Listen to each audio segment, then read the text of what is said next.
has expired. Mr Speaker. Tracy Martin. Kia ora, Mr Speaker. It's a wonderful world for some in this country. It's a wonderful world for some. For example, if you're one of the people in this country that when you take a profitable organisation and within a 12-month period take it to a $3 million loss, and then when you resign you get a payout package, it's a great country to be in. That's right. It's a great country to be in. But no wonder, everyday New Zealanders shake their heads and try to look around them and see how can I get on in this country, which is New Zealand, under this national government, when that is the sort of headline that we get. And I wonder, sir, how many of the staff at Lincoln University also shook their heads when they saw Mr West, who we understand was escorted from the premises a week before he handed in his resignation, but then had a lovely conversation with the council members to make sure, and how did the council members say that? It was around how do we manage this in terms that Andy West, wanted to achieve for himself. Now, I wonder how many of the permanent staff that were fired, that had their jobs disestablished and so on and so forth, I wonder how many of them had a conversation about how do we manage this in terms of what you want to achieve for yourself as they were ushered out of Lincoln University.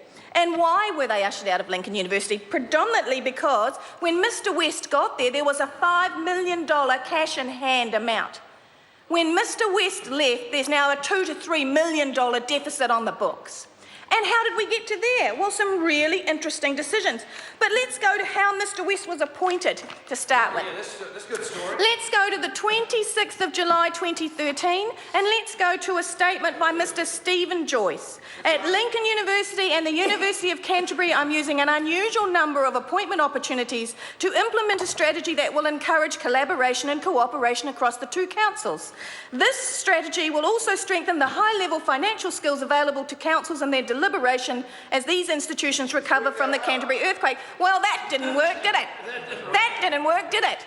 So there you go. Mr Joyce, high-level appointment, going to make it all right, and he puts in Mr West is then appointed, not by Mr Joyce agreeably, but by people that he put in place. And then there's some companies that were established, consultancy companies that were established, it looks like in April 2013, so that they could deliberately get contracts handed out by Mr West in May 2013. And it goes on and it goes on. I don't have time to go through everything, but believe me, this won't go away.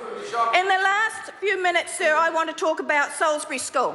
I want to talk about Salisbury School, where I was there on Monday. This school will be 100 years old, catering to young women with high special needs, and how they went to court in 2012 to stop this government from closing them down.